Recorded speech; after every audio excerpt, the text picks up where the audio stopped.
Greetings, loves. I am Chris August, and I'm here to make culinary and then answer what I believe will become the question of our time, which is, how hard is that, Christopher? And I'm going to tell you how hard that is, and that, right now, is how to break down a butternut squash. First, pick yourself a good squash, do the cantaloupe test, get a good thump on the bottom of it. Butternut squashes are nice because once they're in a place where they're big enough to sell, they are usually good enough to cook with. So you don't have to worry too much, and there ain't no fungus or nothing growing on them. So what you're gonna do is you're gonna remove the top first. Get a big knife. I've been getting a lot of feedback about people talking about using really big knives and isn't that scary, y'all.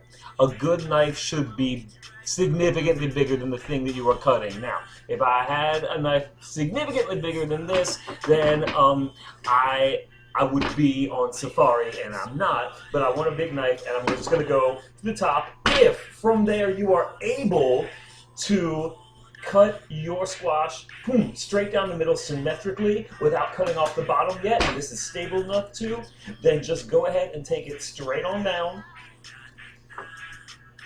and get kind of a sawing motion, a back and forth, not a gentle rocking, I suppose I should say. And then you will find the bounty within the squash, which are these fibrous little seeds and whatnot. You can certainly roast the seeds like you could with a pumpkin, but all we're going to do right now is scoop them. Any old spoon will do. Just rub it along the interior walls of the squash cavity, which can be used as a great euphemism. Feel free to create your own definition for squash cavity.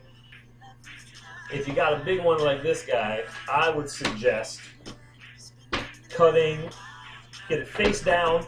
Usually when you have a surface, it's good to use it as a resting place so that whatever you're cutting doesn't move.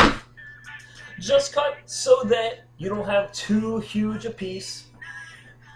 And then, like you do for most things that are kind of tall and have a skin but it ain't too thick, all you're going to do is find where the skin starts to change color and lighten and incorporate to the flesh of your squash. Hold the squash at the top and score right along the exterior of your squash. Right, so just straight on down, straight on down. And especially on that top part of the squash, you're going to have a really steep sort of contour. Just follow it the best that you can. If you get some extra flesh on your skin, you can certainly go back in and cut it out. From there, now you can cube this or shred it into whatever will work for whatever application that you are using. But y'all, in under 2 minutes, you now know how to pick and deconstruct a squash. So how hard is it, Christopher? As the only Christopher currently in this room, I will say, not very at all.